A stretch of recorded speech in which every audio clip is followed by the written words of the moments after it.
हम 3 बार गायत्री मंत्र बोलेंगे।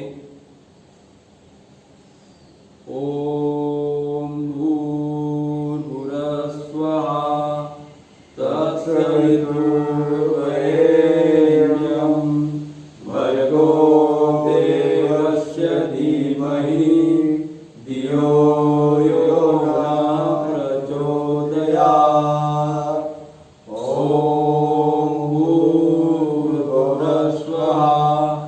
तत्सवितुर्वरेण्यं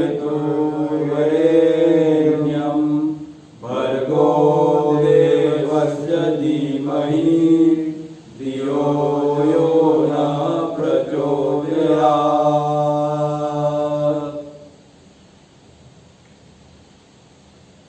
बाबा लक्ष्मणदास एक महान व्यक्तित्व ही नहीं थे, बल्कि समाज समर्पित, ध्येय समर्पित एक महामानव थे। और महामानव के चरित्र सुनना, पढ़ना, जानना और उसको जीवन में अपनाना जीवन को अर्थमय बना देता है। जीवन की सार्थकता इसमें नहीं है कि पैसों के पीछे, संपत्ति के पीछे अंध होकर अनीति और अधर्म का सहारा लिया जाए। जीवन की सार्थकता इसमें होती है कि बाबा लक्ष्मणदास जी जैसे महान नायकों का चरित्र सुनते सुनते, विचार मंथन करते करते वह अमृत कण प्राशन करे और मन के अंदर यह संकल्प करे कि जिस राह पर, जिस पथ पर बाबा चले थे, हमारे अंदर भी वही क्षमता निर्माण हो, हमारे अंदर भी वही ऊर्जा निर्माण हो और हम भी उस मार्ग की ऊपर अग्रसर हो। इस संकल्प के साथ हमें यह पठन करना है। आज का यह तीसरा अध्याय है, पाटी ग्राम में हुआ आगमन। जीवन तो हर कोई जीता है, लेकिन दुर्भाग्य से हर एक का जीवन सार्थक नहीं हो पाता। सांसें चल रही है और रोज सूरज निकल रहा है, दिन शुरू हो रहा है। बस इसी कारण से घर से बाहर अपने रोजी रोटी के लिए निकलने वालों की तादाद इस दुनिया में करोड़ों में है। लेकिन उस भीड़ में से अगर किसी एक को उस भीड़ के बाहर लिया जाए और उसके भागदौड़ का मूल कारण पूछा जाए तो क्या उसके पास इसका जवाब होगा? क्या वो बता पाएगा कि उसके जीवन का उद्देश्य क्या है, किस मुख्य ध्येय को लेकर वह जीवन जी रहा है? इस सवाल को हम सभी ने अपने आप को पूछने की जरूरत है, क्योंकि इसी सवाल के जवाब में बाबा लक्ष्मणदास अपना जीवन गरिमामय पद्धति से कैसे जिए, इसका कारण भी छिपा है। सामान्य मनुष्य अपनी जिंदगी ऐसी जीता है कि मानो अमर है, कभी मरने वाला ही नहीं है।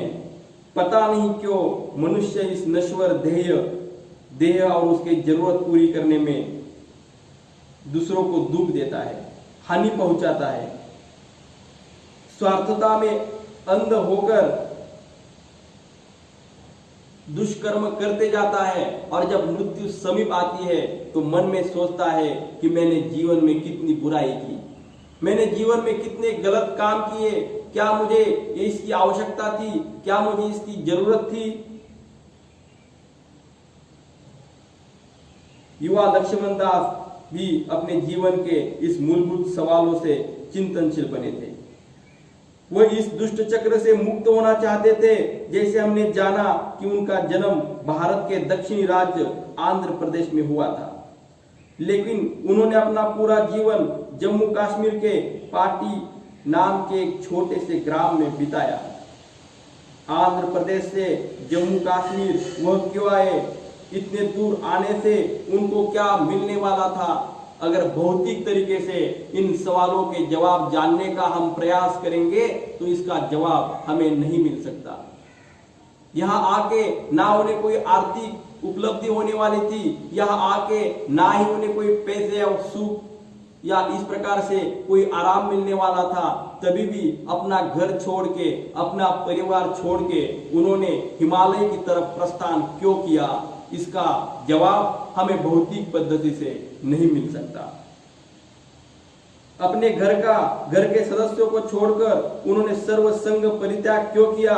इन सवालों के जवाब सामान्य भौतिक दृष्टिकोण को लेकर ढूंढने का प्रयास करेंगे तो इसका जवाब हमें नहीं मिलेगा, क्योंकि हम सभी जिस दुनिया में रहते हैं उस दुनिया में हर क्रिया, हर प्रतिक्रिया, हर कार्य पैसों में मापा जाता है। इसलिए तो हमारे मन में यह सवाल उठना स्वाभाविक है कि उस युवा लक्ष्मण दास ने बाबा लक्ष्मण दास जी होने का कंटकाकीर्ण मार्ग क्यों चुना? यह सोचने के लिए अपने आप को मजबूर करना ही इस किताब का एक महत्वपूर्ण उद्देश्य है। इस किताब का यह उद्देश्य है कि बाबा लक्ष्मण दास जी का चरित्र सुनते सुनते हम अपने मंदिर टटोले और अपने आप को खोजे, देखे क्या मैं सही मायने में अपना जीवन सार्थकता से जी रहा हूं या नहीं जी रहा हूं। हम ये भी देखे कि पैसों के लिए अंध होकर क्या मैं दुष्ट काम कर रहा हूं, क्या मैं भ्रष्ट काम कर रहा हूं। यह सोचने के लिए आपको मजबूर करना, यही इस किताब का एक महत्वपूर्ण उद्देश्य है। आत्मानम नानुशोचंती कालेन कौलीकृतम। हम अपने परिवार का कोई सदस्य या मित्र जिनके बारे में हमारे मन में अतीव प्यार होता है, जब उनका मृत्यु होता है, अंत होता है, तो हम बहुत दुखी हो जाते हैं।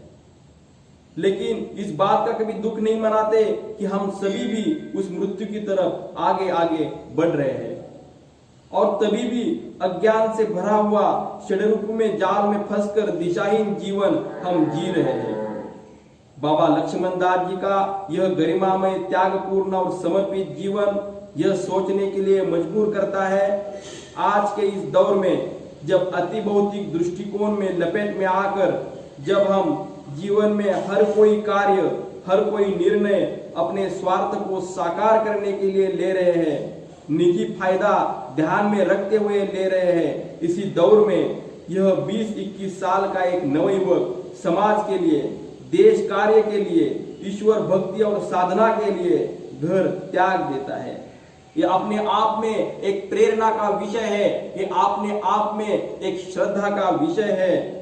अपने जन्म स्थान से लगभग 2500 किलोमीटर दूर बसे एक छोटे से ग्राम में उन लोगों के उत्थान के लिए अपना पूरा जीवन लगाता है। यह देखकर, यह जानकर भविष्य में आने वाली पीढ़ियां शायद इस पर विश्वास भी नहीं करेगी। लक्ष्मण दास नाम का एक युवक सर्व संग परित्याग करके जम्मू कश्मीर के पाटी ग्राम में आया और उसी गांव को अपना पूरा जीवन समर्पित कर दिया। यह घटना हम सभी को आत्मचिंतन के लिए मजबूर करती है। स्वार्थता में अंध होकर जीवन के हर क्षेत्र में भ्रष्टता का सहारा लेकर जो जीवन हम सब जी रहे हैं, क्या यह जीवन असली और गरिमामय जीवन है?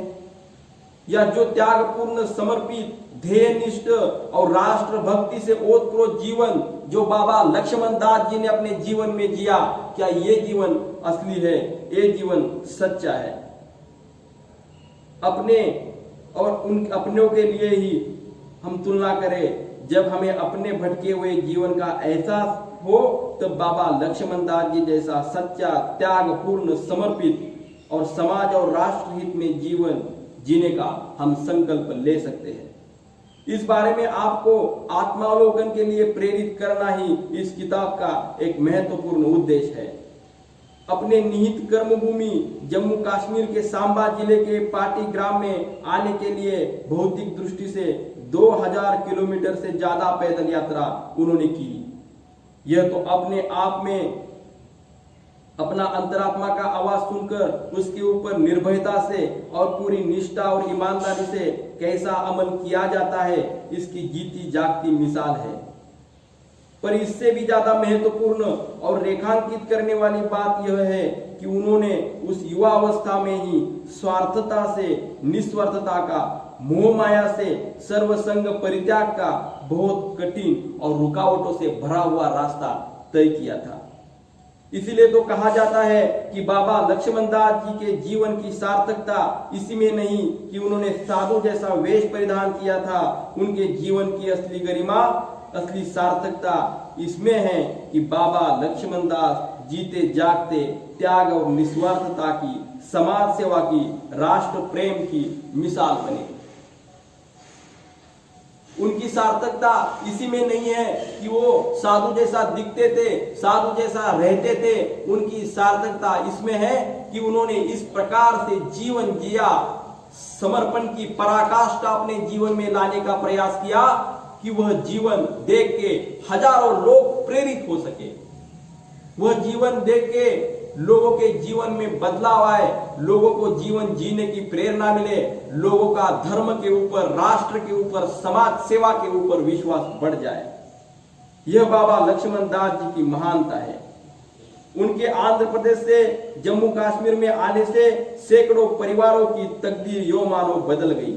उन सभी परिवारों को बाबा लक्ष्मण दास जी का पवित्र और दुर्लभ सानिध्य मिला, जिनको उसका जीवन सभी अंगों से सार्थक हुआ, संपन्न हुआ। और उसमें भी महत्वपूर्ण यह बात है कि उनके आने से पाटी ग्राम मंगलमय बना। यस्य सर्वे सवारंभ्या काम संकल्प वर्जिता ज्ञानाग्नि दग्ध कर्मानम तमाहु पंडितम बुधा। जिस व्यक्ति के पूरे कार्य कामना तथा संकल्प से रहित होते हैं और जिसके सारे कर्म ज्ञानाग्नि में दग्ध हो जाते हैं, उसको बोधवान पुरुष, तत्ववेत्ता, पंडित कहते हैं। इसी कारण तो बाबा लक्ष्मण दास तत्ववेत्ता और पंडित थे। उन्होंने शायद भौतिक दृष्टि से किसी विश्वविद्यालय में विद्या वाचस्पति जैसी कोई उपाधि हासिल ना की हो, लेकिन जीवन की पाठशाला में उन्होंने मानवीय मूल्यों की और मानवता की मिसाल कायम की। इसीलिए तो यह कहा जा सकता है कि उनके पाटी ग्राम में आगमन होने से यो मानो कि गांव की भाग्य बदलने की शुरुआत हो गई। पता नहीं उस युवा में इतने कम उम्र में निस्वार्थता, त्याग, राष्ट्र प्रेम, समर्पण, इतने महान गुणों का संक्रमण कैसे हुआ। जब पाटी के निवासी हंसराज और कृष्णलाल, यह दो युवक पाटी के नजदीक जगमोड़ परिसर में अपने ऊंट चरा रहे थे, तो उन्होंने पहली बार उस युवा लक्ष्मण दास को देखा। यह 1963 की बात है। यह वह समय है जब भारत और चीन युद्ध कुछ ही दिन पहले खत्म हुआ था।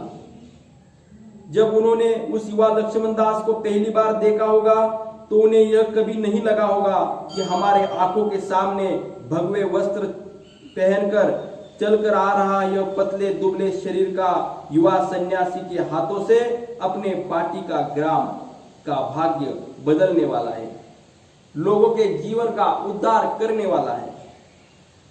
उस हंसराज और कृष्णलाल ने यह अपने सपने में भी नहीं सोचा होगा कि अब कुछ पलों के साथ जिस युवा साधु से हम बात करने वाले हैं, वह युवा साधु पूरी जिंदगी साधना और तपस्या के लिए अपने गांव में बिताने वाला है। क्षण क्षण में वह दूर दिखाई देने वाला है। यह लक्ष्मण दास नाम का युवा सन्यासी उनके नजदीक आ रहा था। सूरज धीरे धीरे ढल रहा था। गगन में विहार करने वाले पंछी अपने अपने घोंसले में लौट रहे थे।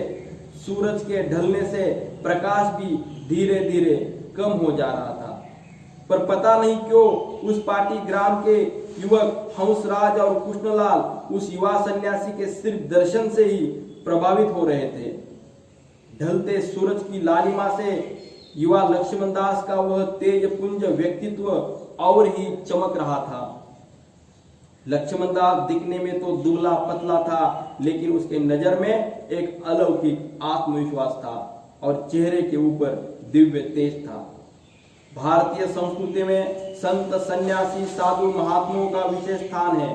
अर्थ और काम में मदमस्त होकर दूसरों का शोषण करने वाले धनिक होने से यहाँ कभी पूजा नहीं की जाती। हमारे भारतीय परंपरा में हम उनका सम्मान करते हैं, उनके लिए अपनी श्रद्धा बहाल करते हैं, जो मानव के लिए जीते हैं, समाज के लिए जीते हैं, देश के लिए जीते हैं, समर्पित जीवन जीते हैं। उनका ही मान और सम्मान इस भारत देश में होता है। उनका सम्मान नहीं होता। जो भ्रष्टता का आधार लेकर पैसे इकट्ठे किए जाते हैं, समाज का शोषण किए जाते हैं, अपनी संपत्ति बनाते हैं, भारत की संस्कृति उनको कभी महान नहीं कहती, ना उनका कभी सम्मान करती है। शैले शैले च माणिक्यम मौक्तिकम नम गजे गजे साधवो नहीं सर्वत्रम चंदनम न वने वने। माणिक तो हर पर्वत पर मिलता नहीं है और हर हाथी के गंड स्थल में मोती नहीं होता, हर वन में चंदन नहीं मिलता। उसी प्रकार ऐसे त्यागी, ऐसे सन्यासी, निस्वार्थ साधु हर जगह नहीं मिलते, उनका मिलना बड़ा दुर्लभ होता है। पाटीग्राम में हंसराज और कृष्णलाल इन दो युवकों का सौभाग्य था कि उनको ऐसे तेजस्वी व्यक्ति का दर्शन हो रहा था। एक ऐसा व्यक्तित्व जो अंदर के प्रकाश से चमक उठा था, एक ऐसा व्यक्तित्व जो ईश्वर भक्ति में लीन हो रहा था, एक ऐसा शरीर जो शरीर की सीमा तोड़कर मन, बुद्धि, आत्मा और उसके आगे परमात्मा की राह पर तेजी से चल रहा था। हो सकता है कि उस युवा सन्यासी को देखकर पाटीग्राम के उस दो युवकों को मन में यह जिज्ञासा ने जन्म लिया होगा कि अपने ही उम्र का दिखने वाला यह युवा सन्यासी पता नहीं कहां से पैदल आया होगा, कहां जा रहा होगा। उस युवा सन्यासी का तेज पुंज व्यक्तित्व देखकर ये मानो कि पाटीग्राम के उन दो युवाओं की अंतरात्मा की तार किसने छेड़ी है। वह 1963 साल के जुलाई का महीना था, सूर्यास्त का समय था, आकाश का सूरज तो पश्चिम दिशा में डूब रहा था, लेकिन हंसराज और कृष्णलाल के सामने दक्षिण दिशा से आया लक्ष्मण नाम का वह तेजस्वी सूर्य का उदय हो रहा था।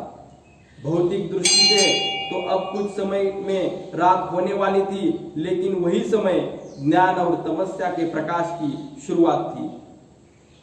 दुर्लभम त्रयमेवेतम देवानुग्रह हेतुकम मनुष्यत्व मुमुक्षत्वम महापुरुष संश्रया। कहा जाता है कि मनुष्य जन्म, मुक्ति की इच्छा तथा महापुरुषों का सहवास, यह तीन चीजें ईश्वर कृपा पर निर्भर होती है। जब व्यक्ति को महापुरुषों का सहवास मिलता है तो धीरे धीरे व्यक्ति बाहर से निरामय हो जाता है, जीवन मंगलमय होने लगता है। अपने सामने महापुरुषों का जीवन देखकर वह व्यक्ति अपना आत्म अवलोकन करता है, उसे अपनी कमियां अपने आप समझ में आने लगती है।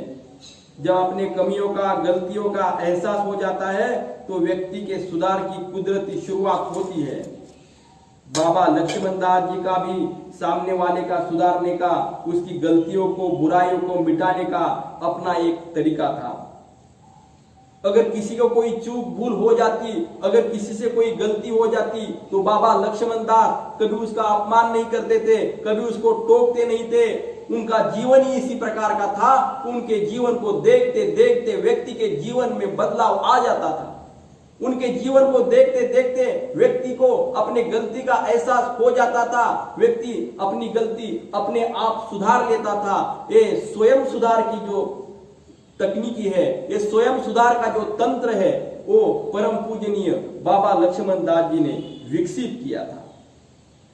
न प्रयंची शर्माते नापमाने च पुष्यन्ति न कृतम पुरुषम ब्रूयात् सवे साधुत्तमम स्मृता।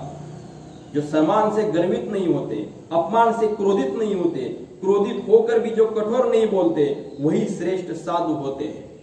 अगर साधु की यह व्याख्या मानी जाए तो इस व्याख्या में बाबा लक्ष्मण दास जी इस प्रकार से पक्के बैठ जाते थे तो लगता था कि यह व्याख्या उन्हीं के लिए की हो।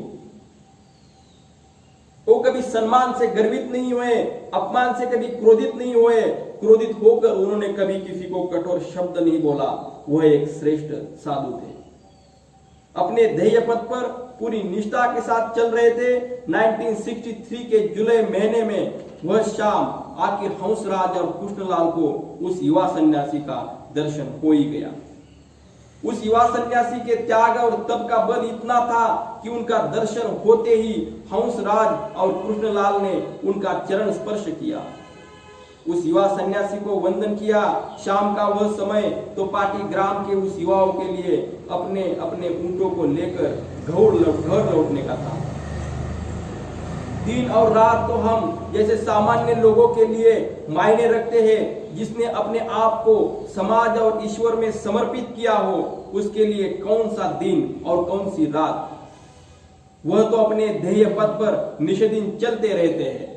जिस व्यक्ति ने समाज के लिए अपना जीवन समर्पित किया हो, तन मन और धन से, मां भारती के लिए, राष्ट्र के लिए, अध्यात्म के लिए, संस्कृति के लिए, भारतीयता के लिए जिसने अपना जीवन जिया हो, उसके लिए ना कोई दिन है, ना कोई रात है, ना कोई विश्रांति है। उसका कार्य उसके जन्म से शुरू हो जाता है और उसकी चिर विश्रांति उसके मृत्यु के पश्चात हो जाती है। वो पूरा जीवन देश और समाज के लिए कार्य करता है, इसीलिए उसे तपस्वी कहते हैं, इसीलिए उसको साधु कहते हैं, इसीलिए उसको सन्यासी कहते हैं। और परम पूजनीय बाबा लक्ष्मण दास जी एक ऐसे तपस्वी थे, एक ऐसे साधु थे, एक ऐसे सन्यासी थे। चरित्र से व्यक्तित्व का निर्माण होता है और व्यक्तित्व से ही परिवार और समाज से राष्ट्र उभरता है। बाबा लक्ष्मण दास जी कुछ पल पहले उन दो युवाओं के लिए बस रास्ते पर चलने वाला एक युवा सन्यासी था। लेकिन जब उन्होंने उनसे बात की और जब उनसे बात होने के बाद उनके वाणी से जब वो अवगत हो गए, तो उन्हें पता चला कि हमें दुबला पतला दिखने वाला यह युवा कोई आम सन्यासी नहीं है, यह एक तपस्वी है, यह एक ध्येय निष्ठ है, यह समर्पण भाव से घर से निकला है और एक विद्वान व्यक्ति के सामने हम खड़े हैं। पाटी ग्राम में उन दो भाग्यशाली युवाओं ने बाबा लक्ष्मण दास जी से कहा, महाराज आपसे हमारी विनती है, कृपा करके आज रात हमारे घर में निवास करें। आपके पवित्र सानिध्य में हमारा परिवार और हमारा पाटी ग्राम धन्य हो जाएगा। उनकी यह विनती सुनकर बाबा लक्ष्मण दास जी बोले, दोस्तों मैं तो घर का त्याग कर चुका हूं, मैं साधु हूं, मैं सन्यासी हूं। कुलस्यार्थे त्यजेदेकम ग्रामार्थे कुलत्यजेत ग्रामम जनपद स्वार्थे आत्मार्थे पृथ्वी त्यजेत। कुटुंब के लिए स्वयं के स्वार्थ को त्याग करना चाहिए, गांव के कल्याण के लिए, हित के लिए कुटुंब का त्याग करना चाहिए, देश के लिए गांव का त्याग करना चाहिए और परमात्मा के लिए समस्त वस्तुओं का त्याग करना चाहिए। मैंने तो मेरे घर का, परिवार का, धन संपत्ति का, सभी वस्तुओं का त्याग किया है। मैं अब ईश्वर लीन में धून हो गया हूं, लीन हो गया हूं, मदमस्त हो गया हूं। देश के लिए मैं अब जीना चाहता हूं। अब तो मेरा मुझ में कुछ रहा ही नहीं है, जो भी है उस परमपिता परमेश्वर का है। मैं बस उस ईश्वर के धाम में निवास करता हूं, मंदिर में निवास करता हूं। अगर आपके गांव में मंदिर है तो मैं आपके गांव में रुक सकता हूं। क्या आपके पाटी ग्राम में कोई मंदिर है?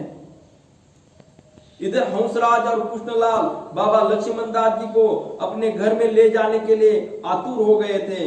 उन्हें लगता था अगर इतना ज्ञानी त्यागी सन्यासी अपने गांव में आएगा, घर में आएगा, तो हम धन्य हो जाएंगे। उन दोनों ने बाबा लक्ष्मण दास जी की मंदिर वाली बात ज्यादा गंभीरता से नहीं ली। उन्होंने तुरंत उनके सवालों में हाँ भर दी। उन दोनों ने बाबा जी से कहा, हाँ बाबा जी, हमारे पाटी ग्राम में मंदिर है, आप कृपा करके चलिए। जम्मू कश्मीर के सांबा जिले में पाटी नाम का एक छोटा सा गांव है। हिमालय की शिवालिक पर्वत धारा में, जहां यहाँ के स्थानीय लोग जम्मू पहाड़ी बोलते हैं, उस क्षेत्र में बसा हुआ यह सुंदर गांव जो जम्मू शहर से लगभग 27 किलोमीटर दूरी पर है। जब पार्टी के इन दो युवकों ने पार्टी में मंदिर होने का ऐलान किया, तो बाबा लक्ष्मण दास हंसराज और कृष्णलाल के साथ पार्टी की तरफ चल पड़े। वह एक एक पैर पार्टी की तरफ रख रहे थे और पार्टी ग्राम का भाग्य पुरुष पार्टी के नजदीक आ रहा था। उन दो युवकों के साथ वह पूरा उनटों का काफिला बाबा लक्ष्मण दास जी के साथ चल रहा था। इधर उन युवकों के मन में आ रहा था कि अपने गांव में तो मंदिर नहीं है, हमने बाबा जी हमारे गांव में, हमारे घर में पधारे, इसी कारण हमने झूठ बोल दिया है। पता नहीं जब बाबा जी गांव में आएंगे और उनको पता चलेगा कि यह मंदिर अस्तित्व में ही नहीं है, तो क्या होगा? वो क्या कहेंगे, क्या करेंगे? क्या बाबा जी अपनी बात मानकर अपने घरों में आएंगे, अपने घर खाना खाएंगे, क्या हमारे घर में निवास करेंगे? पता नहीं अब क्या होगा। हंसराज और कृष्णलाल के मन में विचारों का द्वंद्व चल रहा था और इधर बाबा लक्ष्मण दास जी अपने ही धुन में, अपने में आनंद में मस्त होकर पाटी ग्राम की तरफ बढ़ रहे थे। इस प्रकार हमने यह अध्याय समाप्त किया है। आने वाला आगे अध्याय हम कल देखेंगे।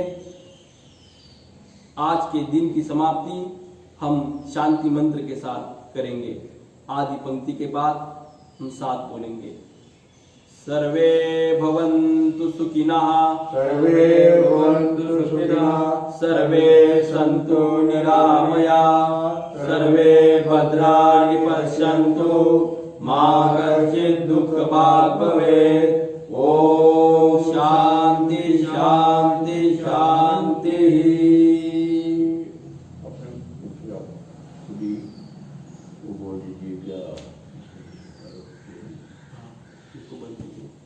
अभी